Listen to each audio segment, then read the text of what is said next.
Olá, tudo bem com você?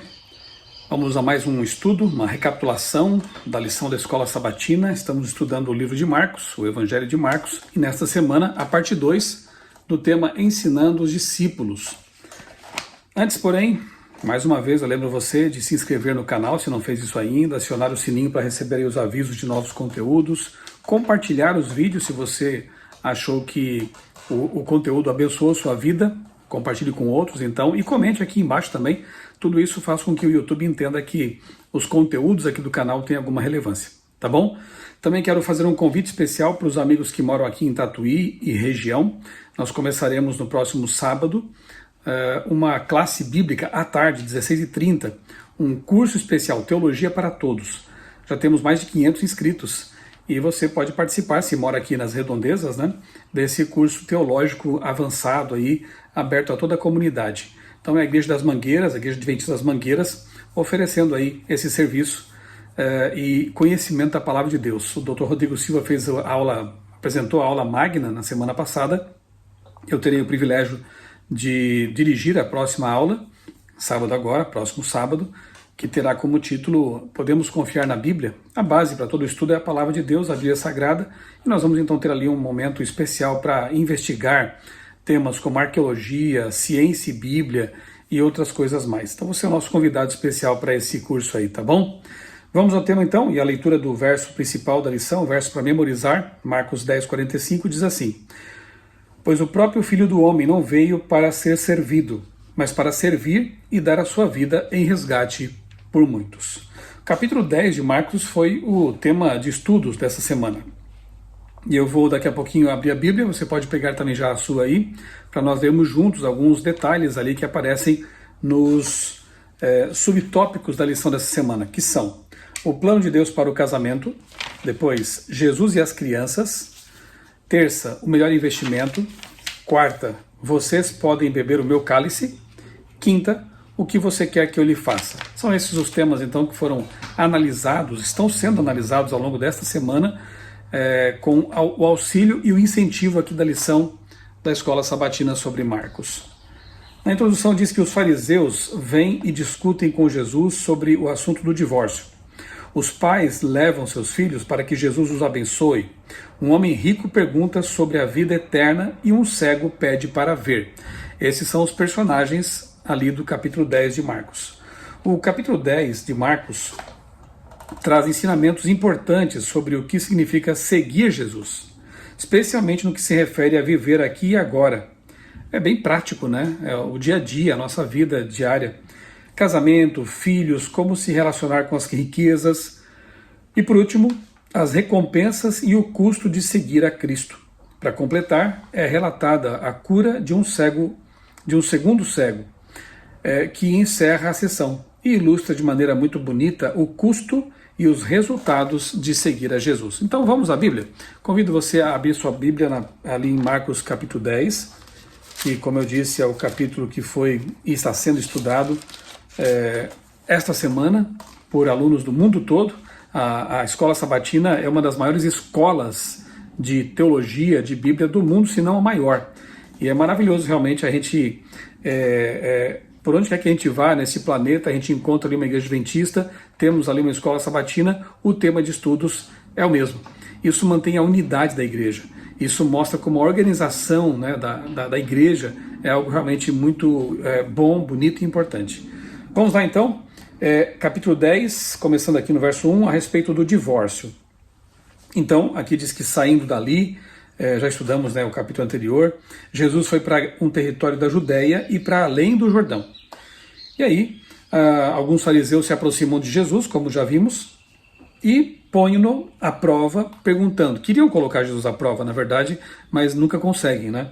E eles perguntam, é lícito ao marido repudiar a sua mulher? E Jesus respondeu, o que foi que Moisés ordenou a vocês? Eles disseram, Moisés permitiu escrever uma carta de divórcio e repudiar a mulher, mas Jesus disse, foi por causa da dureza do coração de vocês que Moisés deixou escrito esse mandamento. Porém, desde o princípio da criação, Deus os fez homem e mulher. Por isso o homem deixará o pai e a mãe e se unirá à sua mulher, tornando-se os dois uma só carne. de modo que já não são mais dois, porém uma só carne. Portanto, que ninguém separe o que Deus ajuntou. Veja que interessante, os fariseus tentam se apegar a uma concessão, né, que Moisés deu ao povo. Eles, em muitos casos, na verdade, quando a gente verifica lá em Deuteronômio, percebe que aquela ordem, aquela lei ali civil que Moisés dá ao povo de Israel, servia para proteger a mulher de abusos, de descarte como se fosse um objeto, enfim. Há muitas leis lá no Antigo Testamento que, quando analisamos mais a fundo, percebemos que elas se contrapõem à cultura machista da época e tenta, na verdade, proteger a mulher. Por exemplo, alguns não entendem aquela orientação que diz que durante o período menstrual o homem não poderia se ajuntar à sua mulher, não poderiam ter relações sexuais. Que estranho, quer dizer que a mulher é imunda, é impura. Na verdade, aquilo era uma proteção para a mulher, à semelhança, por exemplo, daquele outro mandamento, daquela outra instrução, né, que diz que após o parto, por um bom tempo, a mulher não deveria ser procurada pelo marido para ter relações sexuais. Você percebe que há aqui uma proteção para a mulher. E alguns acham que aquela lei, na verdade, estava considerando a mulher inferior ou coisa parecida. Muito pelo contrário. Deus trabalha ali com uma cultura circundante que era muito machista, como eu disse, desvalorizava a mulher e estabelece leis civis que visavam a proteção dela, a proteção das crianças e outras coisas mais. E aqui Jesus ele vai mais longe, né? Ele se vale daquilo que está lá em Gênesis, portanto é o projeto original de Deus para estabelecer o seu raciocínio. E ele então reforça aqui o conceito bíblico normativo de casamento heteromonogâmico. Deus fez homem e mulher. A união desses dois é que se chama casamento na Bíblia. Não há nenhuma abertura, nenhuma negociação desse conceito. É isso que diz a palavra de Deus lá em Gênesis. E aqui Jesus, ele que é Deus, né, o Criador, foi quem criou Adão e Eva, ele reafirma esse conceito. Apenas um homem e uma mulher, unidos pelo sagrado laço do matrimônio, é que podem se tornar uma só carne. E depois, em casa, os discípulos voltaram a fazer perguntas sobre esse assunto e Jesus lhes disse, verso 11, quem repudiar sua mulher e casar com outra comete adultério contra ela. E se ela repudiar o seu marido e casar com outro, comete adultério. Em outro texto, Jesus deixou bem claro que os únicos motivos que permitem um novo casamento são a morte do cônjuge ou o adultério. O adultério representa o rompimento desse vínculo matrimonial, do laço matrimonial, e aí torna o traído, a pessoa que foi inocente nessa história, livre, se quiser, se não quiser se reconciliar com o seu cônjuge, que muitas vezes é o mais desejável, né, quando possível, essa pessoa está livre para se relacionar e se casar com outra pessoa, se assim o desejar. Então, os fariseus, mais uma vez, deram com os burros na água, como se diz, né? Porque não conseguiram pôr Jesus numa armadilha ao se referirem a um costume, né? Uma lei civil ali do povo de Israel, e terem como resposta de Jesus algo que tinha relação direta com a criação do mundo, o mundo perfeito de Deus, as normas que Deus estabeleceu por ocasião da criação. Então isso é com respeito à questão do divórcio. Depois nós temos aqui a bênção de Jesus às crianças. A gente sabe que na história as crianças nem sempre tiveram o valor que deveriam ter tido sempre, né? Na Grécia Antiga, por exemplo, quando nasciam crianças com algum defeito, elas eram sacrificadas, eram mortas. Em algumas culturas, crianças são abandonadas para morrer. Culturas que valorizam muito, né, o menino, né, o sexo masculino, muitas vezes deixam meninas abandonadas. É algo terrível, infelizmente é o que se vê em muitas culturas ainda hoje, neste mundo de pecado. Agora, aqui nos tempos bíblicos, né, no tempo, pelo menos aqui com relação a Jesus, talvez os discípulos tenham pensado algo mais ou menos como a cultura trazia, né, estabelecia, de que crianças não são tão importantes, Jesus estava pregando para os adultos, não era o momento de atrapalhá-lo, como pensavam os discípulos, quando algumas mães trouxeram seus pequeninos para serem abençoados por Jesus, né, as criancinhas para serem abençoadas por Jesus. E Jesus, ele aqui dá uma tremenda lição aos seus discípulos, né, e também demonstra como Deus trata, lida, considera as crianças. Então trouxeram algumas crianças a Jesus, verso 13, para que as abençoasse, mas os discípulos os repreendiam. Jesus, porém, vendo isto, indignou-se. O verbo grego aqui tem que ver com indignação, raiva, ficou contrariado, chateado, enfim, com essa atitude deles, e disse: deixem que os pequeninos venham a mim, não os impeçam, porque dos tais é o reino dos céus, o reino de Deus. Em verdade lhes digo, quem não receber o reino de Deus como uma criança, de maneira nenhuma entrará nele. Então, tomando as crianças nos braços, no colo, impondo-lhes as mãos, as abençoava. Que atitude linda, né? Esse é o nosso Deus. Para Deus, as crianças são igualmente importantes ou até mais, porque elas, na sua pureza, na sua simplicidade, representam muito bem o tipo de fé que nós temos que ter. A nossa confiança em Deus tem que ser como a de uma criança que confia num pai, numa mãe, carinhosos e amorosos. Então aqui nós temos um trecho desse capítulo 10, realmente muito significativo, de lições muito importantes para nós, como igreja, como lidamos com as crianças, que valor damos às crianças, ao departamento infantil da igreja, à escola sabatina dos primários, do Rol do Berço. Isso tem que ter realmente, deve merecer nossa atenção, nosso cuidado, nossa consideração, porque Jesus deu o exemplo. Deixem que elas venham a mim, não as impeçam, porque delas é o reino de Deus. E temos que ser como as crianças.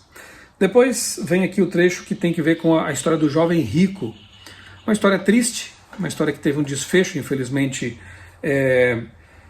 que não foi o melhor, mas mostra também o amor de Deus, de Jesus, por todas as pessoas. Pondo-se Jesus a caminho, verso 17, um homem correu ao seu encontro e, ajoelhando-se diante dele, perguntou-lhe: bom mestre, que farei para herdar a vida eterna? Jesus respondeu: por que você me chama de bom? Ninguém é bom, a não ser um, que é Deus.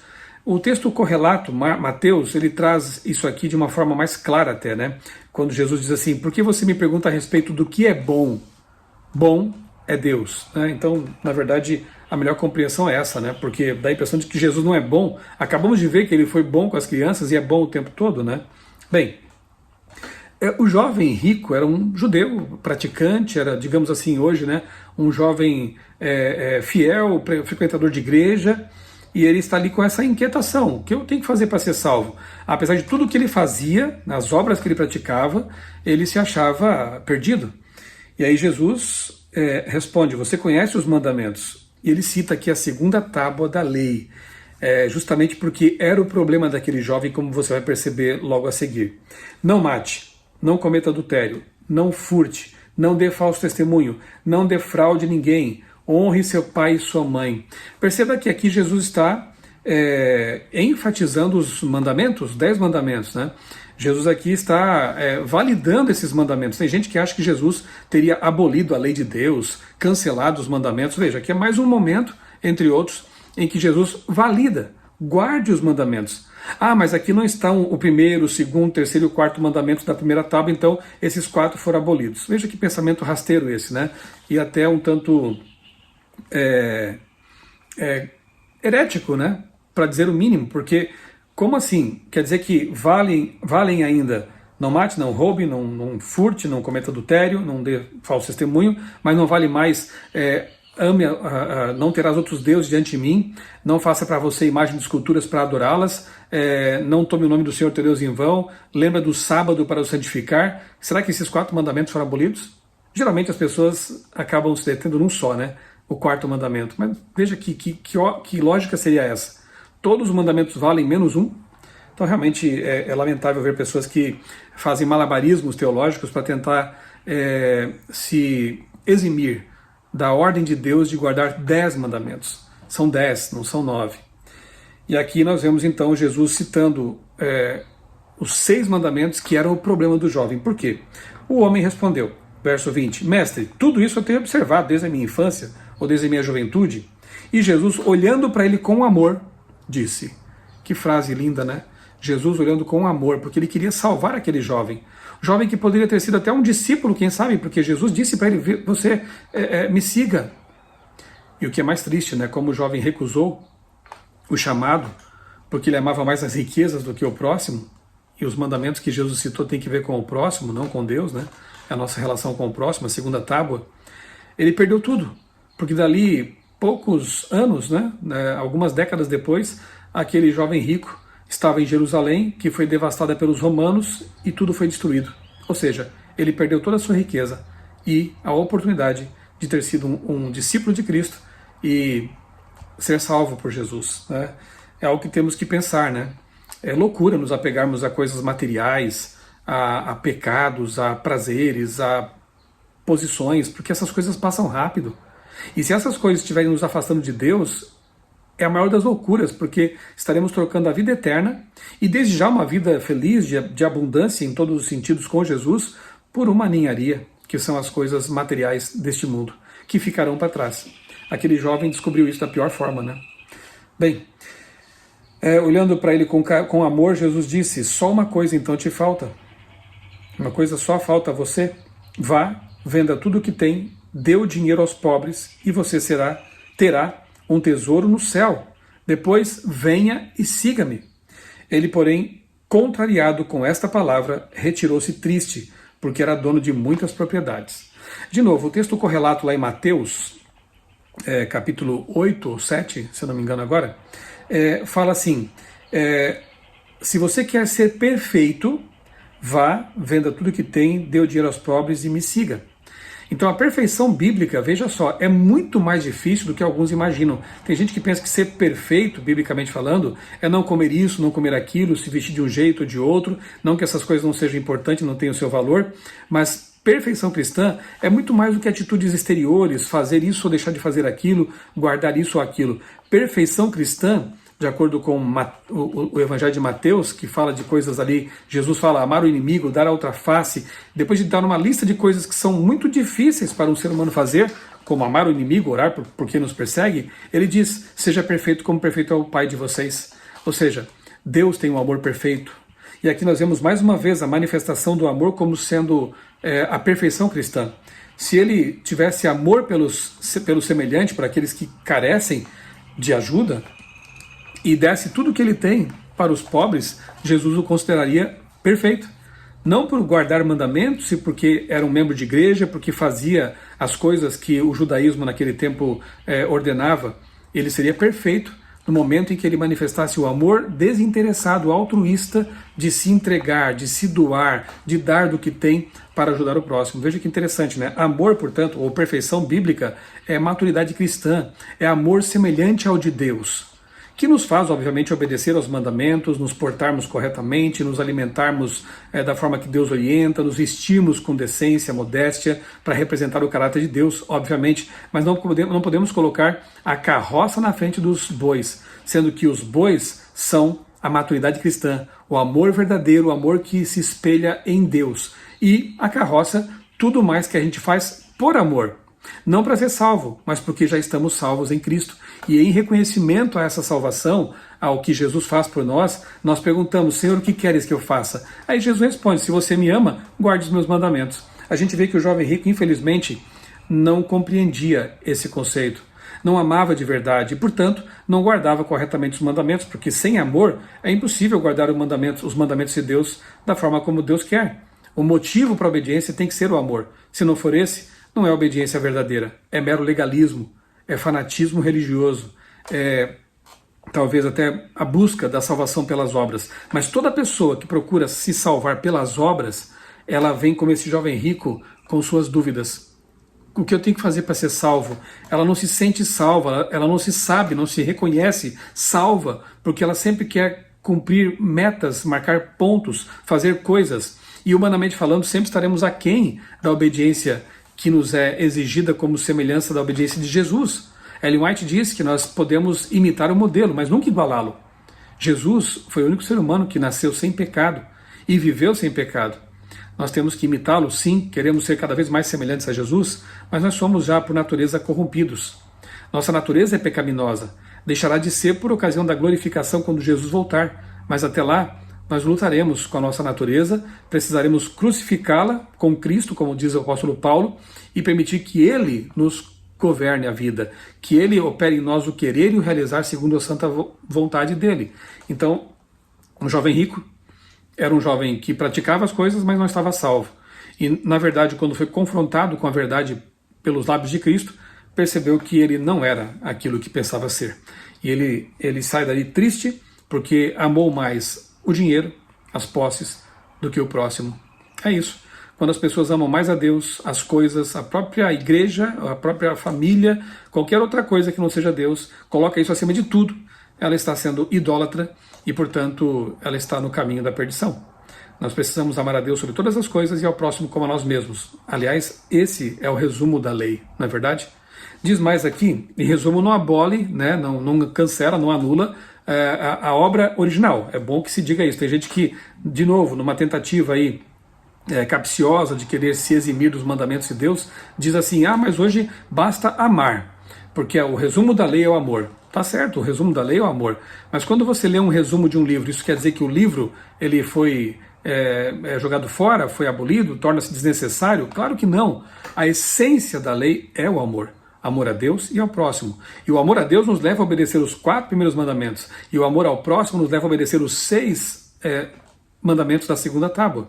Isso é tão claro. Bem, mais adiante Jesus diz, como é difícil para os que têm riquezas entrar no reino de Deus. Sim, porque os que se apegam às suas riquezas estão no caminho perigoso, né? Filhos, como é difícil entrar no reino de Deus. É mais fácil um camelo passar pelo fundo de uma agulha do que um rico entrar no reino de Deus. Jesus usava muitos exageros linguísticos, né? Fazia comparações assim, um tanto, aspas, absurdas, para mostrar realmente o perigo das coisas sobre as quais falava. E aqui é um deles, né? Óbvio que um camelo não passa pelo buraco de uma agulha. Assim como um rico apegado às suas riquezas, e não só ricos, também reconheçamos que há pobres que muitas vezes são mais gananciosos e apegados ao que têm do que ricos que são desprendidos. Mas geralmente os ricos correm mais esse perigo, né, de serem tentados pela riqueza. E um rico apegado às suas riquezas não entra no reino dos céus, tanto quanto não passa um camelo por um buraco de agulha. Então é algo muito sério. E aqueles que têm posses devem realmente sempre examinar o coração, pedir que Deus use seus recursos para o bem dos outros e que eles sejam uma bênção. Né? Deus não tem algo contra os ricos, né? Precisamos entender isso. Né? Não existe um evangelho preferencial por essa ou aquela categoria social ou por esse ou aquele ser humano. Deus veio salvar a todos, pobres, ricos, dessa ou daquela etnia, homens e mulheres, enfim. Mas é importante perceber que para os ricos, realmente a riqueza é uma tentação, não é verdade? E eles, como Abraão, como Jó, há tantos ricos na Bíblia, né, que Deus abençoou e usaram seus recursos para abençoar. Deus tem esse propósito para aqueles que têm mais, que eles possam ajudar aqueles que têm menos. Né? Aí os discípulos ficaram preocupados, Senhor, se é assim, quem pode ser salvo? E Jesus respondeu, olhando para eles, ele disse, para os seres humanos é impossível, contudo, não para Deus, porque para Deus tudo é possível, até salvar um pecador. Olha que bonito, né? Em verdade lhes digo que não há ninguém que tenha deixado casa, irmãos, irmãs, mãe, pai, filhos ou campos, por minha causa e por causa do Evangelho, que não receba já no presente 100 vezes mais. Olha só que interessante, né? E depois receberá a vida eterna. Sim, aquele que entregou a vida para Jesus, agora já tem paz, tem mais saúde, tem muitos benefícios reais, palpáveis neste momento. E óbvio, aquele que anda com Jesus o tempo todo, que tem a sua vida ali escondida em Cristo, vai herdar a vida eterna. Então, realmente vale muito, muito mais andar com Jesus, entregar a vida a Ele, do que se apegar a qualquer outra coisa que nos afaste dele. Depois, Jesus ainda outra vez prediz sua morte e ressurreição. Ele diz que eis que subimos para Jerusalém e o Filho do Homem será entregue os principais sacerdotes e aos escribas, eles vão condená-lo à morte e entregá-lo aos gentios. Vão zombar dele, cuspir nele, açoitá-lo e matá-lo, mas depois de 3 dias ressuscitará. Jesus ele está aqui advertindo constantemente os seus discípulos sobre o que vai acontecer com ele. E que eles deveriam estar preparados para esse momento, a despeito de sua compreensão equivocada de quem seria o Messias. Eles tinham uma visão errada, política, ideológica, e depois vão ter que aprender a duras penas que realmente Jesus ele deveria morrer pelos pecadores e que o reino dele não é deste mundo. E aqui Jesus tenta, insistentemente, né, preparar os discípulos para esse momento.